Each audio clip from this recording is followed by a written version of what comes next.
इस हदीस का पस मंजर सुनोगे, कयामत तक अपने पुत्र को दुआएं देते रहेंगे।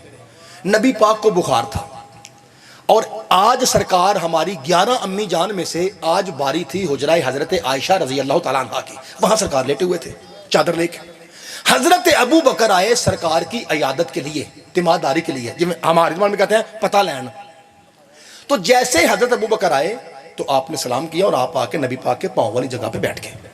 मैं कल भी अर्ज कर रहा था, फिर आज फिर कहता हूं, जितना बड़ा भी कोई सहाबी हो ना, जितना बड़ा भी, वो मुस्तफ़ा पाक के पाँव की तरफ बैठता है। यहां सिर्फ अली के बेटे बैठते हैं।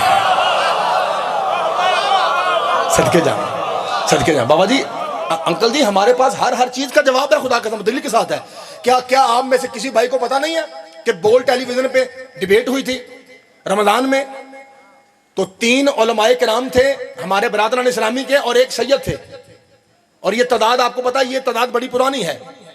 3 उलमाए किराम बरादरान इस्लामी के थे और एक सैयद थे, अल्लामा सैयद डॉक्टर ज़मीर अख्तर नकवी। और वहां पे ये बात चली थी, भाई देखिए मैं कैमरे के सामने माइक पे मुंह रख के कह रहा हूं, वहां बात चली थी कि नबी का फरमान है, अगर मेरे पास कोई नबी होता तो उमर होता। तो शाहजी ने कहा था अगर ये हदीस सही हो तो ये मौला अली के लिए है। क्या आप में से किसी ने सुना है ये डिबेट? याद है? सबको याद है, मशहूर है। मलिक साहब मशहूर है ना, यूट्यूब पे मौजूद है, नेट पे मौजूद है, भाई आप आज तक देख सकते हैं। ये उन्होंने कहा था और बात वहां खत्म हो गई। आज आपका पुत्र उस हदीस का दूसरा जवाब देने लगा है तरले के साथ। इबरार शाह जी, सुभाष शाह जी, काजमी साहब कह रहे हैं कि साडा मजमा थकिया नहीं, ए मेरा वीर नारे मानंदा से थके नहीं। अभी भाई गुलाम अब्बास कह रहा है और पढ़ो जी और पढ़ो।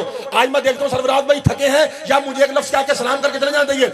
मैं कहता हूं अल्लामा साहब, हमारे सुन्नी भाइयों, हमारे अहले हदीस भाइयों, मिल्लत जाफरिया वालों, अगर ये हदीस सही भी हो कि अगर मेरे बाद कोई नबी होता तो उमर होता, पांचतन पाक की कसम फिर भी ज्यादा इज्जत अली की है। आइए मैं 2 अगर आपकी किताबों से पढ़ता हूं, आपकी किताबों से 2 अगर पढ़ता हूं, आप उसे जोड़िए, गलत हो मेरा कत्ल माफ। आइए 2 अगर सुनिए। पहला अगर मेरे बाद कोई नबी होता तो उमर होता।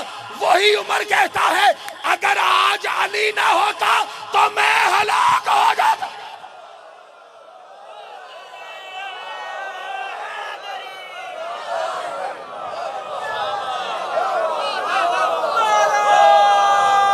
चाचा जी आप जी हैं, बाबा जी मेहरबानी, सदके जाओ भाई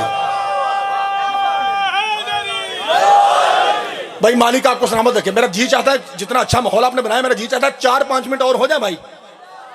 पाजी दसो जी, 4-5 मिनट हो जाए।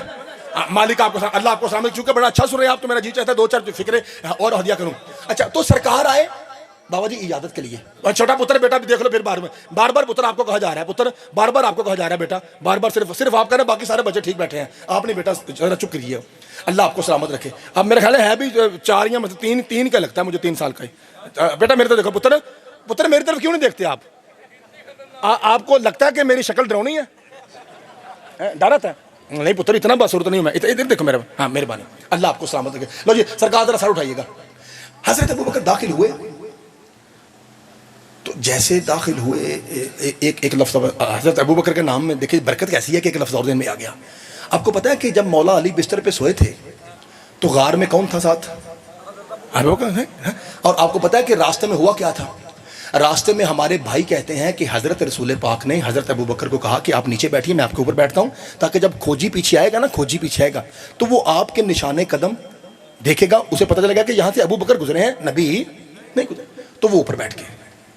ये हमारे भाइयों का मौकफ है। हम तो दसा मजहब जाफरी का मौकफ क्या है? अरे पुत्र आपको बताऊं मजहब जाफरी का मौकफ क्या है, सुनेंगे आप सारे?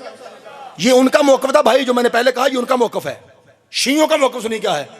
शिया कहते हैं इसलिए नहीं कि सरकार के पांव खत दे रहे थे, मेरा मुस्तफ़ा अली जैसे अबू तुराब का मौला है।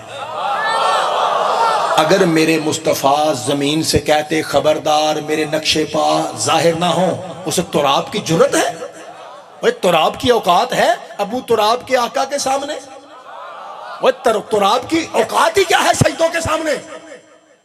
खबरदार अगर मुस्तफा कहते तो आपको खबरदार, मेरी जूती का निशान तेरे सीने पे ना उभरे। इब्रार शादी क्या औकात है घट्टे मिट्टी की कि वो मुस्तफा की बात ना माने।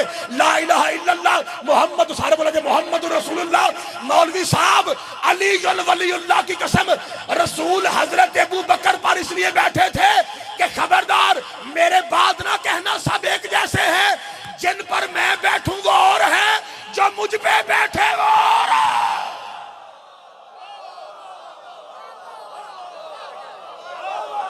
भाई सदके जावा, भाई सदके हैदरी।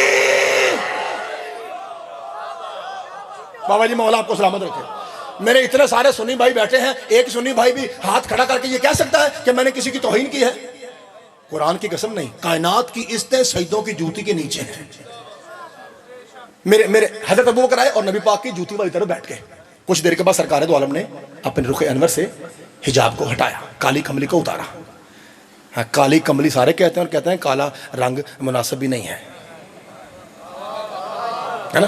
तो हाँ सदके जामा, तो यूं यूं यूं कमली को उतारा। देखा अब आपको पता है ना भाई, तवज्जो, मेरा ख्याल है इसके बाद शायद मैं ना पढ़ूं क्योंकि मुझे आसार नजर आने के आप थक गए हैं। अच्छा अच्छा पढ़ी जाइए। अच्छा चले चले, मैं 2 मिनट आपकी मोहब्बत में 2 मिनट और पढ़ता हूँ। भाई जान आप बताइए, तैयार है सारे? नाज़िम मेंबर साहब आप तो मेरे ख्याल कब से कह रहे हो कि मौलवी साहब बस करो, चलिए करो करी नहीं। अच्छा चले, आप मुझे अभी भी इजाजत देते हैं? मालिक आपको सलामत रखे। सर उठाइए। जैसे ही जाके बैठे, आपको पता है जब कोई किसी की इयादत के लिए जाता है, तिमादारी के लिए, शाह जी जैसे बाबा जी आप अभी अलील थे, तो मैं अगर जाऊं तो बाबा जी अगर मैं अक्लमंद हूं ना और बंदे का पुत्र हूं तो मैं आपके पास बैठ के ऐसी बातें करूंगा जिससे आपका दिल खुश हो। ऐसा है या नहीं? और सहाबा में हजरत अबू बकर से बड़ा अक्लमंद कौन होगा? तो हजरत अबू बकर जैसे बैठे उन्होंने वो जिक्र किया जिससे नबी खुश होते हैं। पैंतन पाक की कसम, हजरत अबू बकर को पता है मेरा सोना मोहम्मद खुश सिर्फ 2 जगहों पे होता है, या जिक्र जली का हो या अली का हो। हाय हाय सदके जावा, मौला आपके हाथों को। यार लोग कहते हैं शिया सहाबा के नाम पे बोलते नहीं है। भाई कैमरे के लिए भाई दिखाइए कितने लोग बोल रहे हैं भाई, जैसे कि हर शिया का हाथ बुलंद नहीं हो रहा। हजरत अबू बकर की बात पे हर शिया का हाथ बुलंद हो रहा है भाई। तो ऐसे लोग कहते हैं शिया सहाबा को नहीं मानते, शिया हमारे पीरों के गुस्ताख हैं। भाई खुदा की कसम देखिए सारा मजमा मेरा बोल रहा है। तो हजरत अबू बकर ने तज़किरा अली किया। आप देखिए हजरत अबू बकर का अंदाज देखिए, क्या कमाल का मीठा अंदाज है। हजरत अबू बकर कहते हैं आयशा जी अब्बा जी मेरा पुत्र रहा है ना जरा, जी अब्बा जी मेरा पुत्र है, तुझे पता है कि मेरे पाक सैयद का फरमान है कि अन्नज़रु इला वजह अली इबादा, कि मुर्शद अली को देखना इबादत है। अम्मी जान कहती हैं अब्बा जी एक हदीस मैं सुनाऊं? ये नबी पाक के सामने हो रहा है। हजरत अम्मी आयशा रजी अल्लाह तआला अन्हा कहती हैं अब्बा जी एक हदीस मैं सुनाऊं? सुनाइए। कहा अब्बा जी जो मेरे सर शोहर है ना, सरदार, मेरे सरताज, मेरे सर का ताज, 2 जहां के सैयद सल्लल्लाहु अलैहि वसल्लम महबूब इलाही, मेरे पाक सैयद कहते हैं सिर्फ अली को देखना नहीं, जिक्र, हाय हाय जिक्र अली इबादा, अली अली करना भी इबादत है। बाप ने कुरान दा ना जे मैनू कलिया ना छड्या जे, सब तो बड़ा जुमला आखिर लगा। बाप ने कहा, पुत्र वे मेरा कहने वाले पुत्र, बाप ने कहा अली देखना इबादत। अगर मुझे डरना ना हो इस मेंबर के हिलने का, मैं ऐसे जोर से पढ़ूं आप याद करें। बाप ने कहा अली को देखना इबादत, बेटी ने कहा अली अली करना इबादत। दोनों की बात सुन के लेटे हुए मुस्तफा उठ बैठे और उसके कहते अबू बकर आयशा याद रखो अली की जियारत और अली का जिक्र उसके लिए इबादत है जिसके दिल में अली की मोहब्बत है।